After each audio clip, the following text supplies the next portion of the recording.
In today's video, we are going to be taking a look at the price of oil, gasoline, and the risk of a recession. So did you know that the risk of a recession increases dramatically when the price of oil spikes up by 50% or more in a short period of time? When oil prices spike sharply, a recession has often followed. 1973 oil embargo, 1979 Iran crisis, 1990 Gulf War, 2000, and in each case. But I just want to tell you this because this is very important to know that the key is not simply a high oil price. So just to clarify, let's just say that oil gets up to $100 a barrel.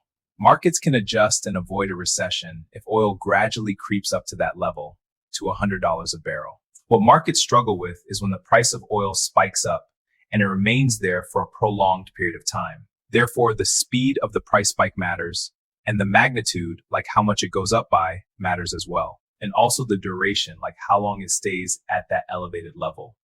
Okay, with that being said, I want to show you this. You're looking at the price of a barrel of WTI oil, and this is a 1-year chart. Let's take a closer look. Again, we're looking for speed, magnitude, and duration. So we're looking for a 50% or more spike in a short period of time that stays elevated for multiple months. Essentially, the bigger the spike, the quicker the spike, and the longer it stays there. That will increase the odds of a recession. Now I want you to take a look at this. Back in May of last year, the price of oil spiked by 28% over a month and a half. But as you can see, the price quickly came down. So the magnitude was not 50% or more, and the duration was short. Now I want you to take a look at what's going on today in the past month and a half. So I'm just using the same time period to compare apples to apples. So in the past month and a half, the price of oil is up by 28% again, from $59 to $76. And what we are looking for to see if we're in danger is if the price of oil goes up by 50% or more, so basically to $90 a barrel or more, and relatively soon, and if it's going to stay there for a few months. And if it plays out like that, then that's going to be a red flag. That's going to be an elevated recession risk. And the risk goes higher the higher that we go past $90 a barrel. The more quickly we get there and the longer that we stay there. Okay, so with that being said, let's gauge the situation. And this is what we need to be paying attention to. The Strait of Hormuz, because this is one of the most important energy choke points in the world. Roughly 20% of global oil flows through that narrow passage. Recently, at least 5 oil tankers have been struck or damaged in that region, the Strait of Hormuz. So this isn't a theoretical risk anymore. These are actual commercial vessels that are being hit.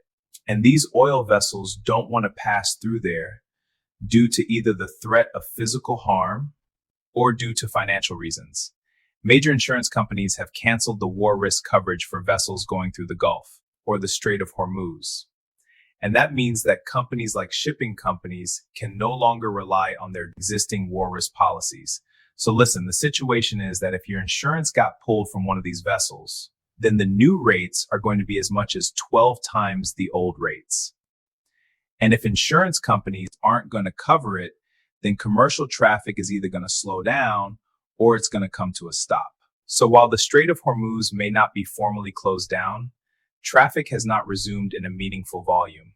So private insurance and shipping companies are still largely avoiding this area due to the obvious risk. So that's why oil prices are going up, because of the supply constraint. Now, President Trump has publicly announced that the U.S. Navy could escort oil tankers and commercial vessels through the Strait of Hormuz if necessary. And of course, I had to emphasize the could because it's not guaranteed. And the goal would be to ensure the free flow of energy exports and stabilize global markets. Now, in addition, the administration is offering to provide insurance to oil vessels to encourage normal shipping operations. So I want to show you what he said.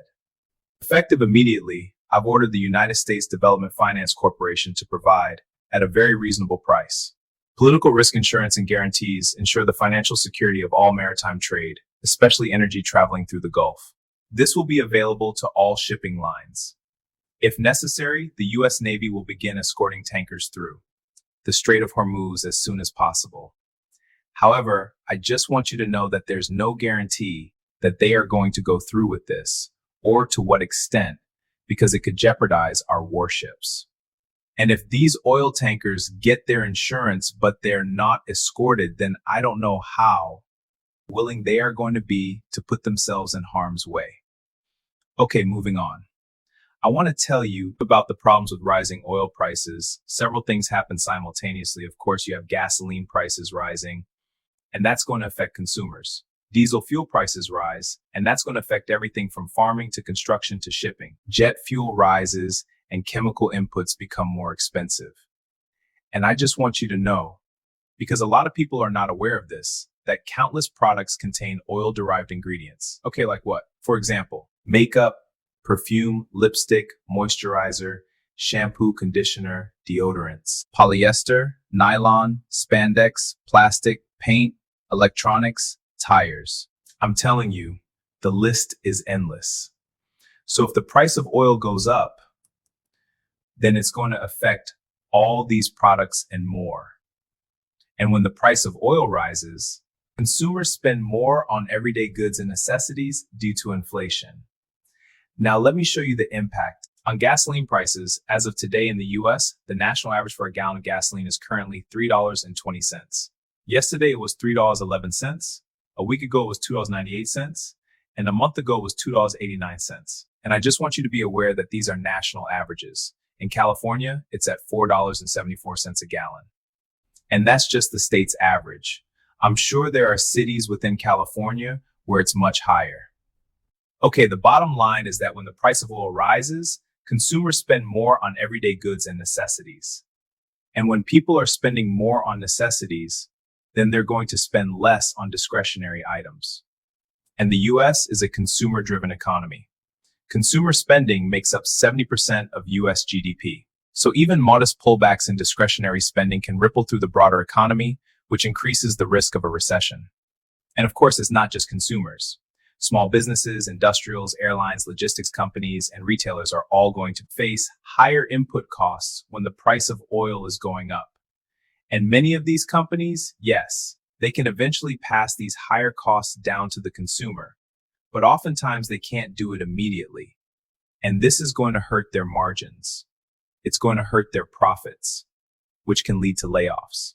And of course, if corporate earnings are going to go down, then it's going to be a headwind for the stock market. And then there are going to be consequences for monetary policy from the Federal Reserve. Because if you have oil prices rising like that, then that's going to impact headline CPI inflation. And that's going to put the Federal Reserve in a difficult position. If inflation is elevated and the price of oil spikes up, then the Federal Reserve may delay rate cuts. They may keep their policy tighter for a longer period of time, and they're basically going to be signaling caution. In other words, it's just going to become a more challenging environment for the Federal Reserve to come to the rescue with easier monetary policy. But I do want to throw in there that it's my personal belief that Trump's new Fed chair is still going to cut interest rates. Regardless of the situation, the new Fed chair may not be able to cut as deeply as they want if oil prices remain elevated due to higher inflation. And I just want to tell you this, like I've said before, and this still holds true, the United States of America cannot afford a recession, especially right now. That's because if we have a recession, then tax revenue is going to go down and stimulus spending is going to go up, which means even more debt for the federal government and a higher debt to GDP ratio. So take a look at this. This is coming straight from the US Treasury. We're about to cross $39 trillion in debt very soon. Now, putting all this together, rising oil prices increase the risk of a recession through four main channels: inflation pressure, squeeze, higher input costs for businesses, tighter monetary policy, and oil is rising due to the situation in the Strait of Hormuz. And the Trump administration is trying to fix the situation, but we're going to have to wait and see if it works. Okay, so just take a look at this article title. It says, "The closure of the Strait of Hormuz, a guaranteed global recession." However, because of what we covered today, I disagree. Again, it's going to depend on the speed of the oil price spike, the magnitude, the duration, and the policy response. So if oil spikes rapidly and it stays elevated for months, then yeah, the recession risk rises materially. But if oil stabilizes or retreats quickly, then the economy will be able to absorb the shock. However, ultimately, it's all going to depend on how the war progresses. So I'm going to be keeping my eye on the situation for you. I'll keep you updated. Please subscribe. Thank you for the support, and I wish you a very nice day. Take care.